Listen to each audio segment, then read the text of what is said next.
SuperTalk Mississippi Media production. I'm Steve Azar, and I'm on the other side of the microphone, meaning I'm asking the questions this time, and oh, have mercy for the airwaves. I spent 20 years in Music City, wrote and made some hits, traveled the world, and then moved my family back to the birthplace of American music and where the magnolia trees prosper. And now every time I put my feet on Mississippi soil, when I'm off the road, well, I'm at peace. On this show, it's all about hearing the stories straight from the mouths of the friends I've made along the way, their journey to success. Heck, there might be someone on, I don't even know, but you know how us Mississippi types are. We tend to take well to new company. In a Mississippi Minute, all 60 of them. I'm Steve Azar. It's just like that muddy river, moving slow. Ain't no worries, it's how life goes, baby. In a Mississippi Minute. Hey, folks, Steve Azar here. Grateful for you tuning in to In a Mississippi Minute. Into my 8th year. This is awesome. I'm having a blast. Thank you guys allowing me to listen, as I often say. I really appreciate my team at SuperTalk. Also appreciate my pals over there at Superior Catfish in Macon, Mississippi. It's homegrown and produced right here. That's where you get it. That's where it's the best. Those folks over there take pride in what they're doing, that's for sure. Check out superiorcatfish.com and visit Mississippi.org. We are the birthplace of America's music. Anytime I have a world-class music man on the horn, I think about the influence that we had on him, even though he grew up in Canada, him and his brother.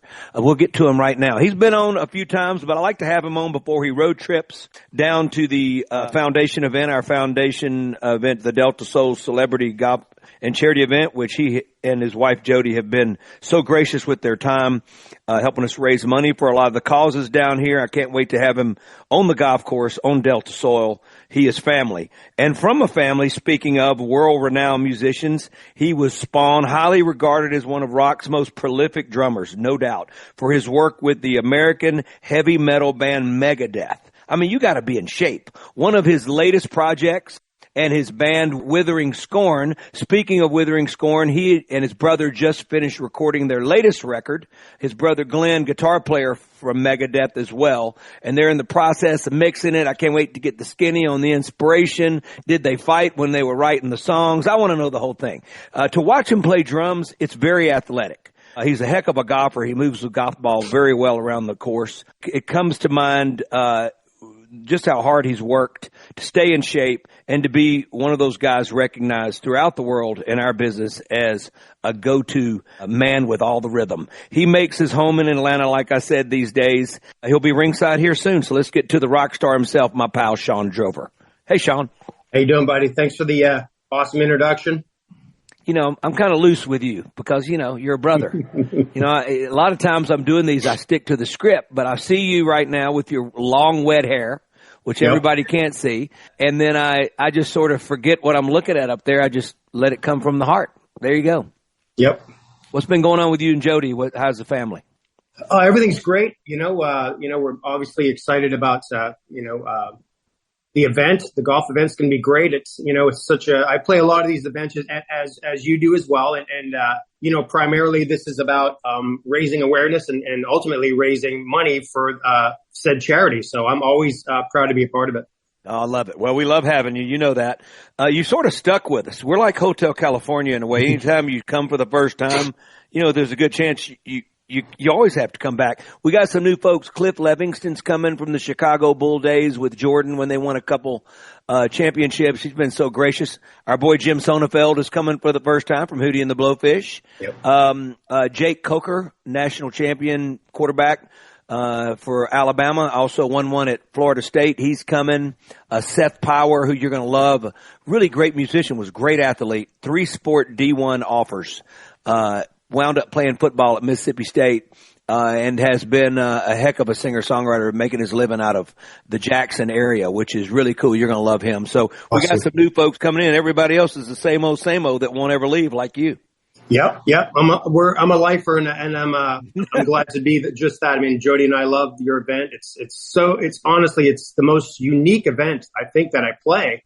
Yeah. It's just, the whole vibe and the atmosphere out there it's different. It's different than going to LA or, Manhattan or something like that.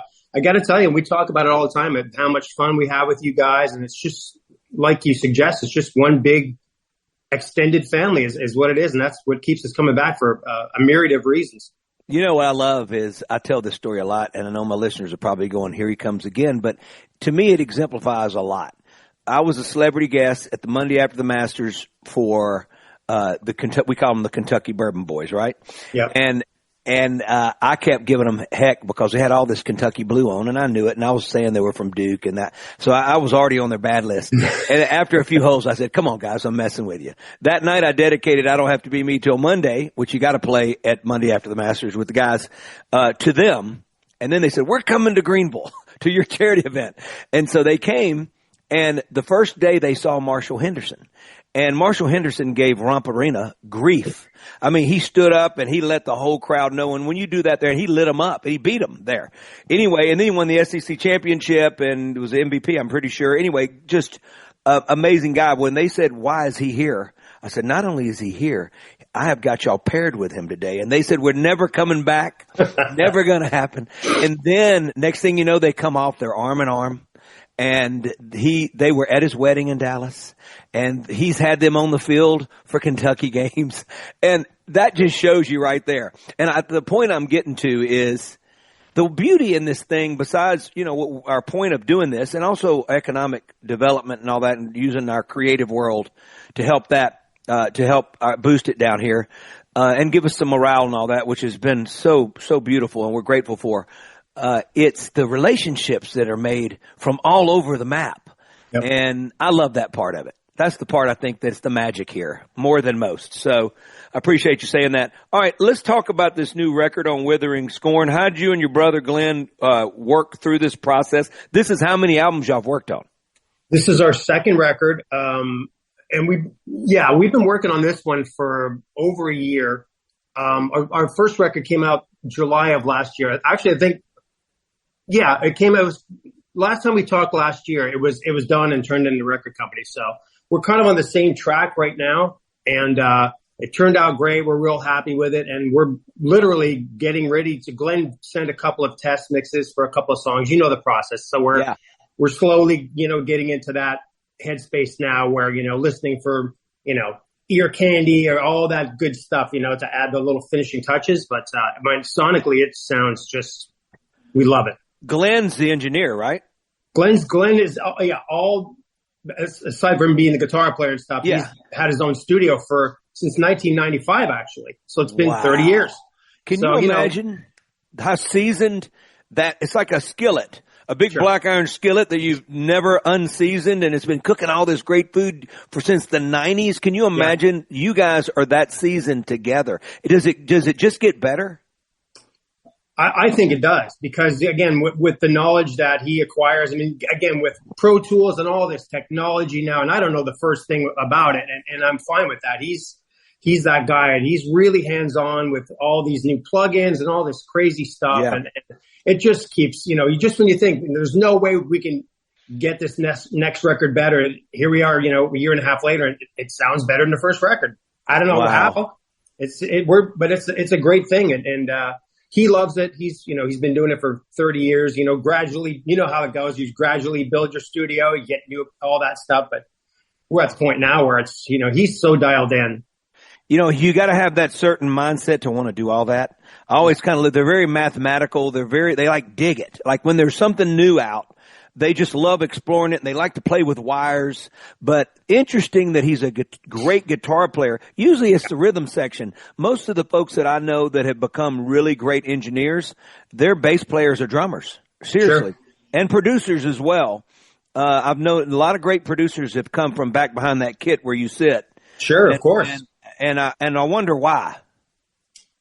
Again, I really don't have an answer to that question. I just think if you're inclined to be that kind of guy, whether you're into electronics or just the nuts and bolts of the actual recording process, I was never that guy. I love being in the studio. I love the recording process itself, but I couldn't even, all those knobs, I couldn't even tell you what the first one is. And Glenn was on it, right away as a youngster. And,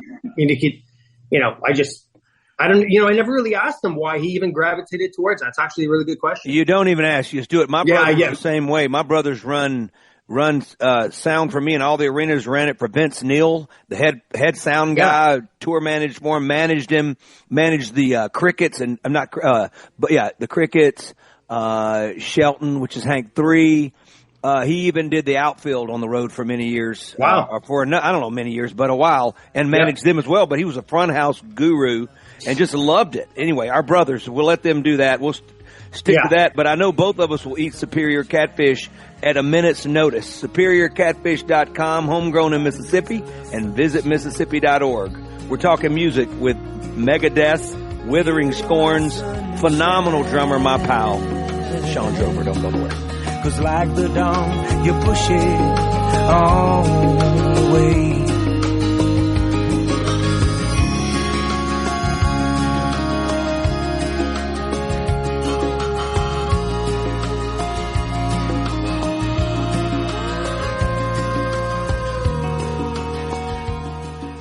Listen and watch all your favorite SuperTalk Mississippi shows live and on demand.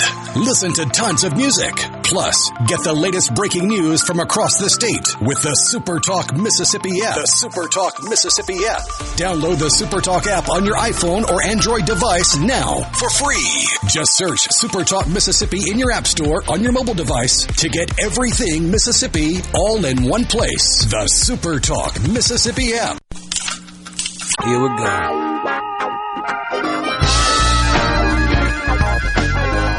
I got Sean Drover on the horn, Megadeth, Withering Scorn, second album coming out, won't be long.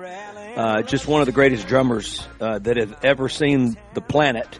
When his hair is moving back there and he's in time like he is, I always feel like the hair is going to get in the way of the drumsticks. I don't know.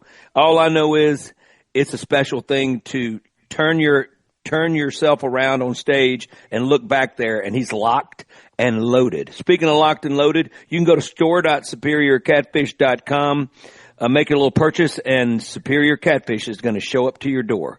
That's what I'm talking about. It'll be in your skillet in no time. And visit Mississippi.org. Those folks over there, I love them so much. Luring people into our hallowed ground we call Mississippi, because they know once they show up, they don't ever want to leave. All right, Sean, let's talk about you and Glenn have made all these records together. You got like a 7-album deal with these folks that you did? I think it's 4. It's 4 records, yeah. I gave you an extra 3 just then. There you go. I'm your agent. You're getting an extension. I forgot to tell you. But anyway, all right. So the writing process, is it always the exact same with you guys, or do you stumble across a new trick just to keep it fresh? Well, I'm primarily the writer of most of the songs. Again, that's probably weird to most people. I've been playing guitar for a long time as well. It's not my primary instrument, but I had, again, like Glenn had as a youngster, kind of had the knack for the recording part of it. I kind of learned early that I kind of had a knack for the songwriting aspect of writing, hard rock tunes. Glenn writes as well, but just not as much as I do because he doesn't have the time. Because he's doing all the other stuff, engineering, producing. What a 1-2 punch. It's like a perfect marriage. You guys splitting up those job descriptions. You got it locked up. You got it all figured out. Yeah, we really do. And we've been doing it this way for so long. And, we don't have any ego about it. If I write something and he goes, that part, I don't like it. It's just notes on an instrument. I don't get, upset about it. I'll say, okay, I'll try to write another part. So we don't have any, there's no negative feedback. It's just kind of honest. I'll say the same to him. Hey, that bass doesn't. Can you add more punch to the bass? All that stuff, as you well know. So, but we're unified in trying to make the best music that we can. And it's been like that for 30 years. Are you hearing production as you write your songs now at one time? Not necessarily. I'll have ideas for certain things, I'm sure, and I make notes in it. If I write something and I'll either do it on my iPhone, make a video and say, hey, and this, and this riff, do this, so I'll remember, so it's, but it could be any kind of production idea that I have while I write it or in the mixing process or anywhere along the line. We'll listen to something and I'll go, hey, do that or add some reverb on the snare and on that hit. So, or, all those kind of things. So we're really hands-on although I don't know anything about the engineering aspect of it. I'm hands-on in terms of, I'll tell him, do this or add this or take this away. And he knows exactly what I'm talking about. So when you and I grew up, we grew up at the exact same time, and we were playing sports and all that, and we were writing songs at a very young age. We had napkins and anything that you could find, and it wasn't really organized. You bring up your phone. When I got my first Gateway computer was when I saw my lyrics for the first time, and that's when I Don't Have to Be Me Till Monday came out, my biggest hit, and I saw the lyrics for the first time in a way that I could read it. My handwriting's awful. You'd lose napkins, you'd lose these little recording, all these little cassettes, the recorders. I mean, but the iPhone, you can email yourself the idea. I mean, for me, the notes in iPhone, it really organized me. And that's when I started to get it. And I know that sounds very synthetic, and it takes away sort of the honesty feel, but the truth is it just organizes those thoughts, and I personally needed it. What about you? Yeah, I like the idea of having it, and that's exactly what I do as well. For lyrics, I'll just go on my notes, and if I'm inspired by, could be anything, could be a movie, could be something on the news. If I get a lyric idea, because I write most of the lyrics as well, I'll put it on my notes on my phone. I mean, I'll have literally a plethora, just endless ideas, and then you just start putting the pieces of the puzzle, lyric puzzle together. We call it throwing up on paper. You just throw it all out there, and then all right. Like in my world in Nashville, I kept hearing the word furniture. So when, lyrics and everything, those things that you can see, touch, even emotions that can be furniture, anything that draws you to that word and go like, oh, and literally it could be eggs and bacon, and you can all of a sudden smell the bacon and all that. When you write, do you pay attention to those things at all, or you just let it go, let it flow? I think sometimes it could be either scenario. I mean, honestly, a lot of times, I'll just go from the germs of lyric ideas that I have. But then I can see something or be inspired by something and I go, oh, I'm going to write lyrics to that subject matter and just have a whole thing designated to that kind of thing. You know what I mean? But I'm all over the place with that. I never have I'm going to write lyrics this way. And I try to that happen organically as much as I can, because you don't want it to be contrived. And for me, I don't want it to be too contrived and boring. I'm going to write a song about robots and you know what I mean? I try to let it flow. But again, having said that, if I have a subject matter, I'll do it. But that's an organic thing as well. Like, you know what I mean? I'll just be inspired. A lot of it comes from inspiration. And that can happen at any time, as you know, for music and lyrics. I've afforded myself on purpose the ability to wait for something to come to me, and then I'll let it stew for a while. Yep. And it'll the writing process is so easy. There's no pressure. But when you're writing for a record that you got to put out, and you got your 4-album deal, and I have my own label, so I'm always on my own pace. That's de-stressed me in a lot of ways since 2006, since I left Universal, and I was on a big label like you were on a big label with Megadeth. The difference for you now with who you're working with, and do you ever get under the gun a little bit? Yeah, like you say, in the past, you had X amount of time. You put out a record, you probably went on tour, all that stuff. Certainly in Megadeth's instance, we would put a record out, go on tour for a year and a half over the space of time. Then basically you kind of maybe have 6 months there to write the next record and then record it and put it out. So we were basically on a 2-year cycle, maybe 2 years and add a couple of months or whatever, but it was pretty regimented in that respect. I wasn't the primary songwriter in that, but I was in that situation where it's like, okay, we got to record drums in this block of time. It was plenty of time, but still, you're under the gun a little bit. But I like that pressure too. Where were y'all making most of your records back in the day? When I was with Megadeth, we had our own studio out in Van Nuys, California, where we just got a warehouse and we called it Vic's Garage. We converted the whole. Come on. Where, you didn't. What about sonically? What about all the stuff? Everything was great. The drums were in the warehouse. You got that big ambient sound. The front had about 12 offices, so it was guitar room, vocal room. And then we also had all our gear stored there. So we were completely self-contained. I'm sure Dave still does that. He's in Nashville now. I'm sure he still does that to this day. Of course he's in Nashville. Yeah. I think when I left Nashville, everybody moved. They heard I was leaving. Interesting. Yeah. Oh, Azar's going now. Now we can move there. Yeah. I love it. I want to continue to talk about your songwriting process, you know, as you've developed into the songwriter that you become, sort of where, what inspires you. But it sounds like to me it's so different because you did write a record and then you go tour, and touring took up so much energy. Even when you're on the bus, you were tired. I mean, like, cause you got to get up and do radio. There's all these things, the meet and greets, the autographs after the show. That was hours. You know, the show itself was the shortest part of your day. Yeah. So it's interesting, and I want to dig into that and see what your process on the road was preparing for your next move, especially when you went on your own with your other bands. We were with my pal Sean Drover, one of rock's greatest drummers, guys. I'm telling you, Megadeth, his latest record with his brother Glenn, Withering Scorn. This is his second album coming. You can go check his first album out. It's already there. Him and his brother been rolling for a lot of years. That's awesome. Speaking of rolling for a lot of years, over in Macon, Mississippi, it's Superior Catfish. There's catfish. There's Superior Catfish. Come on over to SuperiorCatfish.com and visit Mississippi.org. I love those folks over there. Plan a road trip with your loved ones. We'll be right back with Sean Drover and Steve Azar.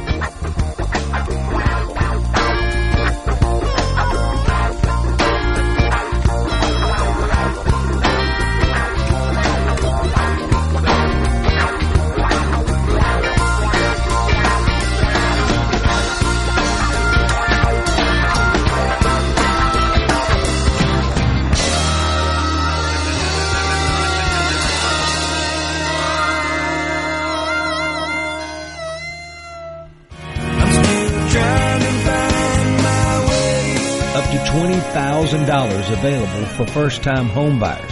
Hey folks, Steve Azar here. Helping is the heart of our friends at Guarantee Bank. They offer programs like the Home Buyer Equity Leverage Partnership Grant that can assist qualified first-time home buyers with up to $20,000 towards down payment and provide home ownership counseling to empower you on your journey. These funds are first come, first served. Learn more about this program and to apply now, go to gbtonline.com. Guarantee Bank, member FDIC.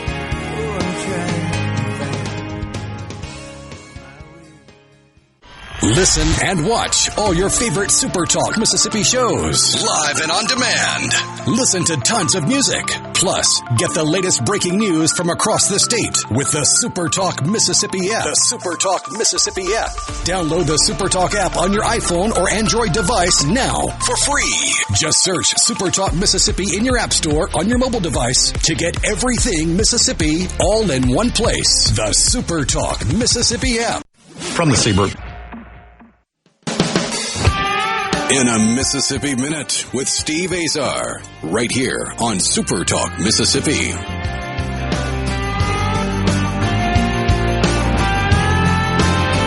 There ain't no street in this town where the memories don't lay thick on the ground. That always listen. I just threw you a curveball. Speaking of curveballs, something that comes straight down the plate. It's not a curveball. It's not a slider. It's not a knuckleball. It's a fastball at 96 miles an hour. Superior Catfish. Come on over to SuperiorCatfish.com. Great folks over there, I can tell you. I've been there a couple times, and I've never seen such pride and love in what they do. Awesome, awesome folks over there. And visit Mississippi.org. We are the birthplace of America's music, and we've got one special drummer, songwriter on the horn, Megadeth's, Withering Scorn, and I really appreciate him. And there's been other albums in between, other records and band names in between that he's done, but these are the bookends. And we're celebrating Withering Scorn right now because they're on a roll. Sean Drover is my guest today. Sean, so I want to dig just a little further. Mm-hmm. Compared to the writer that you were in the beginning, you and I both know what that was. Sure. You know, long songs, just whatever. We've learned to figure that out and how to put everything it needs to be in a smaller box and window. So as you've developed as a songwriter, has it gotten easier, do you feel, when it comes to this 1 year that you've got to make a record? Are you in control of it a lot more than you used to be and feel a little more comfortable, and you don't wake up in the night freaking out in the middle of the night? Yeah, I think, again, experience comes with time. As you know, you and myself were probably not the prolific songwriters that we are now, certainly at, 17, 18 years old when you're just learning like anything else. Right. But, sure. It's certainly an exciting thing. And it's still exciting for me. That's the thing with me. I'm as excited now to write music as I was when I was a teenager. And I always think I'm writing my best stuff as I'm writing it. That's how I feel about it. Now, again, whether it is or it is not, that's subjective, but I truly believe that the best music that I'm writing is right now. So but no, I don't, to answer your question, with the course of time, no, I don't get stressed out like I used to when I was younger and had more time constraints back then. I start, as with lyrics, whenever I get a guitar riff or an idea, I'll record it. And I'll always record it on video so I can see what my fingers are doing. Oh, wow. So, back in the day, of course, we didn't have that. We're recording on little crappy cassette decks and all that kind of stuff. Yeah. And you only had the audio reference. But you can forget how you're doing it. You can go, and that's happened to me. It's like, well, what's that riff? I don't even know what I'm doing. And it was just kind of like, and you go, frig, But now, and I'll record and I'll say, if I can't play it fast, I'll say, I'm playing it slow. It's going to be faster. It goes like this. So Glenn can see what I'm doing as well. Cause I'll send him, here's an idea for song 2. And I'll say that, here's a verse for song 2. It goes like this. I'll play it slow. Then I'll play it fast. And that's just throwing Glenn. That's throwing him curveballs. Speaking of anybody, because he's got to organize all that stuff. Sure. So now, he's got to record it for real, like real keeper guitars. But interesting. Again, we read each other's mind basically at this point. He knows exactly what I'm doing, and I'll go, do it like this, Yeah. And he'll see the fingers and okay, and he can add something to it too, or say, hey, why don't we add this and do that? I have no ego about, I said, if you can make it better than what I'm doing, let's go. And he'll always make it his little, with how he, he's a guitar player, you're the drummer, and right. I get it. You have to be in incredible shape. I think about when you guys were in your heyday at Megadeth, and I think about the energy it had to take for you. And what about the days when you were doing outdoor concerts when it was 110 degrees? Oh, you had them. Yeah. How were you able to prepare for that? Because listen, if you start going out of time and you start dropping sticks and you pass out, nothing's rolling anymore. So what was your regime to prepare for a tour like that? Yeah, just a lot of trying to make yourself limber and your hands as strong and your feet as strong as you can make them. And, preventive maintenance in terms of dropping sticks on stage. I had stick tape, the stickiest stick you can have. So that wouldn't, because if I don't wrap my sticks, I'll be slipping everywhere because it's so friggin' hot. Wow. All that stuff. That's like Lester Hayes back in the Oakland Raider days. He used to stick them all over himself. This stuff was like glue everywhere. Bolitnikoff did that too. Yeah. I love it. I know. Right? I love it. You and I are about to go into the same era. You grew up a really good athlete and you love the game of golf. I feel like when I see you back there, I see an athlete playing. So I don't know if you see that, but when I'm back there, it looks like you're playing a sport. It looks like you're back there. It's just the motions and the rhythm and the comfort. It looks like at times you're in a marathon and sometimes you're doing the high hurdles and sometimes you're doing the long jump, but you're doing you're on the horizontal high bar, whatever it is. You're like a gymnast back there going from one emotion, one event to the other. And it's really impressive. Have you ever gotten to really look at yourself and studied yourself back there? I mean, it certainly takes a certain amount of athleticism to be a drummer. Let's not kid ourselves. No, but you're not just back there at the Ramada Inn. Yeah. I mean, it's insane what you're doing. There's a lot of. I'm hitting it a little bit, Yeah, I mean, certainly in Megadeth, I was hitting about as hard as I could. I mean, it's because for a lot of reasons. One of the reasons being in heavy rock and all that stuff that, if you're in a jazz club playing in the Holiday Inn, you're hitting its very subtle little things. With hard rock and metal stuff, I mean, you got to get the tonality out of the drum, and that's when you hitting it hard, you really get the true dynamics and the tonality of the drum. So, and I just and for what I do, I just enjoy hitting moderately hard. So that's that requires some stamina and athleticism, certainly. So your brother doesn't have to trigger your drums, I can tell you, because I know that's there. You pound that snare every time so consistently too. You draw that tone. I'm just thinking about you guys in your tour days, and I'm also always curious about the name Megadeth. So I know you, and I know your brother's probably a lot like you, and I've seen interviews with your other bandmates before you and I ever got to know each other. And the one thing I was saying, like, they don't look like Megadeth to me. So where'd the name come from? Because the name's pretty hard to say. Yeah. I mean, and again, it's a play on words. You know, it's not, it's D-E-T-H. It's not D-E-A. I know. You know that, but Dave saw it. He was on a long bus ride from New York to San Francisco, and he had newspapers and stuff. And there was a quote by, I can't remember who it was, and it said, "The arsenal of Megadeth cannot be contained," or something like that, some cool phrase. And he's like, wow, that's Megadeth. That's interesting. So he just kind of goofed around it, took the A out, and, you know, nobody had the name. So it just really came from that newspaper article. But, you know, Dave's very intelligent and is very snarky in terms he can, a lot of, you know, again, you know, his record titles, Peace Sells, But Who's Buying? That came from an article in the newspaper. You know, it just kind of snide little, you know, his next record was called So Far So Good, ... So What? Yeah. You know, he's very smart with you know, how he would phrase things and stuff. Highly intelligent individual. So, you know. How'd you guys get to know them? Glenn got the, I knew that. I knew Glenn was there. Glenn got the gig first. Somebody, a couple of different people. One guy from England recommended him to the president of the fan club or whatever it was. And then at the same time, somebody else was recommending my brother just out of the blue. So they emailed my brother out of the blue. And he told me, I said, whatever, dude. I thought he was full of crap. And he said, no, I'm dead serious. And so he went down there and got the gig. And then he said, I have a brother, is what he said? No, he had the drum. They had the drummer that they previously had. But when did that happen? As rehearsals were going on, it wasn't working out for whatever reason. I never got involved in it. And I came home one day on a Friday. My brother said, he's sitting down, like, what's the matter? He goes, they just fired Nick. They want you on the next plane. And the tour was in 6 days at that point. I'm like, you serious?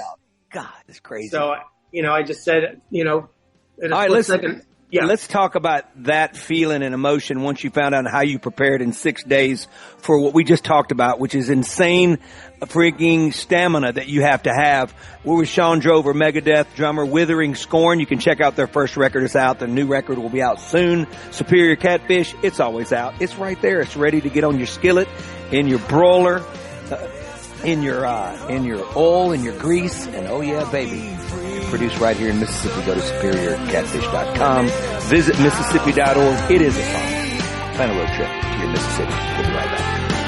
I'll find me.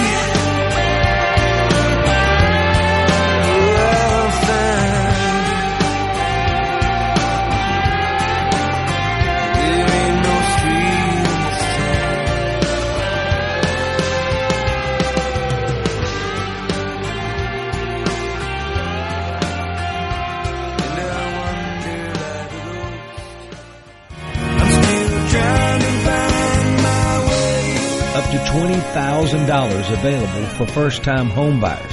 Hey folks, Steve Azar here. Helping is the heart of our friends at Guarantee Bank.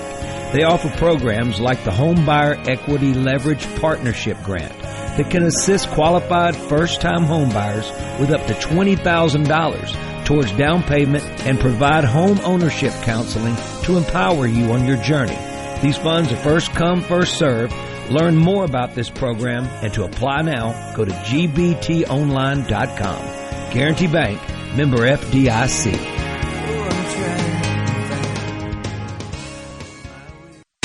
You can now watch SuperTalk Mississippi on your YouTube, Roku, and on Amazon Fire devices. Plus, you can now watch SuperTalk TV live on C Spire TV Channel 70.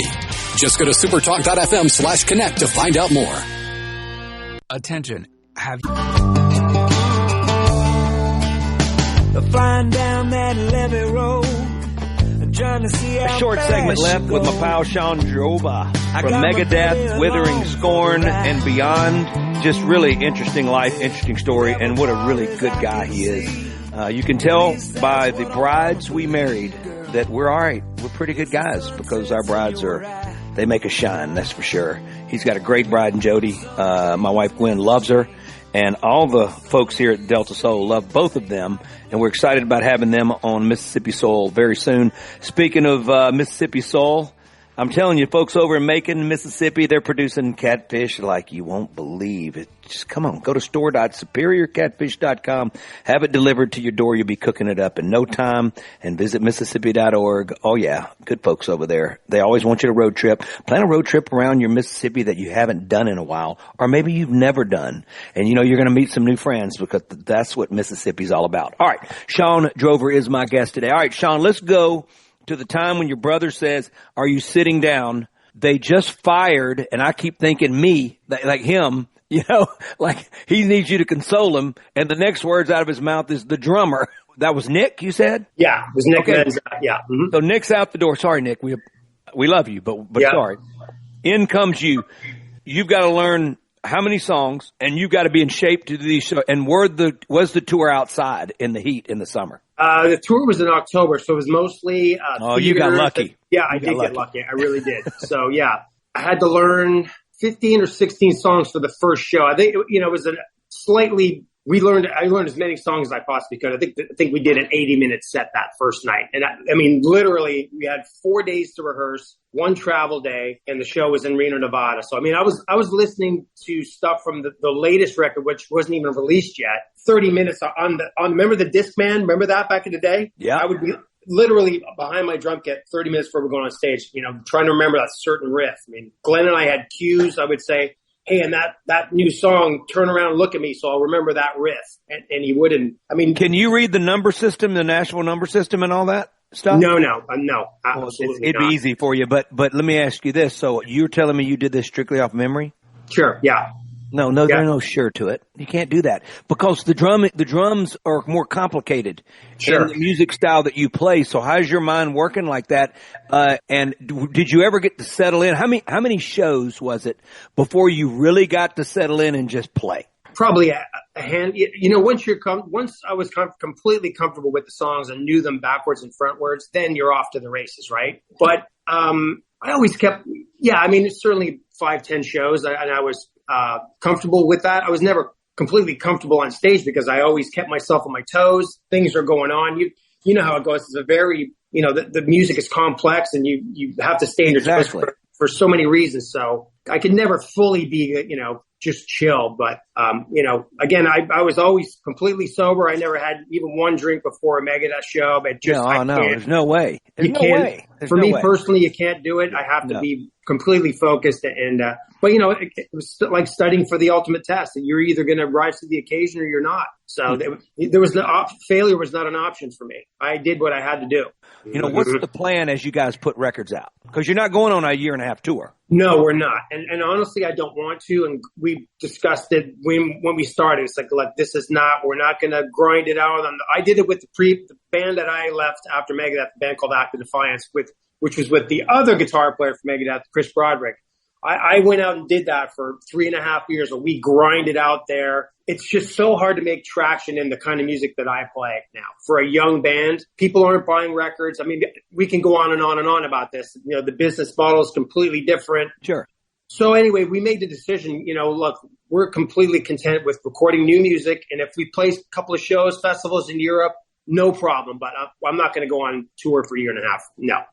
Not for that. Man, we used to be on the road. I mean, so if you play 150 dates a year, you're on the road 290 dates. Yep. I mean, like you're gone the whole year. Yep. And man, we did that, from the age of 22. And then I had a break when I was in Nashville when I got off the road to finally make records that would keep me back out there, you know. Then I got back out there, had a false start, and then I had the real start again. And then we were going hard. I remember writing 80 songs the year I was... Well, it was probably about 1.5 years when I was on tour and I was still somehow writing. And that's when I lost my voice and I had to have throat surgery. I overdid it. I was so focused on the next stuff that I wouldn't celebrate any of the success. It just, I thought it was going to, you always kind of look toward it and go, when you get there, it's going to be this big part. I don't even remember I didn't care. All I cared about was, what am I doing tomorrow? It was funny where my mindset went, and looking back, I wish I would have enjoyed some of those moments more, but then you start patting yourself on the back, and then all of a sudden you look up and everybody's past you. So I kept it in my mind, like, I got to keep writing. And I love to write songs. I've loved to write since I was 10. So when you start to get it and you start to really, understand what's happening around you, and you can finally articulate it and write it on paper and write it in song, you want to do it as much as you can. And so it's been a blessing. All right. Well, time's up, and you and me will be rolling together in a few days. Yeah. I'm looking forward to it. Can't wait to see you guys. It's going to be awesome, man. I appreciate you so much. Withering Scorn, that album is out. That was out last year. We talked about it, and his new album's coming back out with his brother Glenn. And these boys were the heart and soul of Megadeth for a lot of years. And I love the fact that the Brotherhood are keeping it going. Sean Drover has been my guest today. Superior Catfish always allows me to have folks like Sean Drover on. Go to superiorcatfish.com. There's catfish. There's superior catfish. The math adds up the same way. And visit Mississippi.org. Plan a road trip to your Mississippi. I'm Steve Azar. Later on there, Sean. Thanks, buddy. I'm Steve Azar. In a Mississippi Minute, all 60 of them, where you can take your sweet time.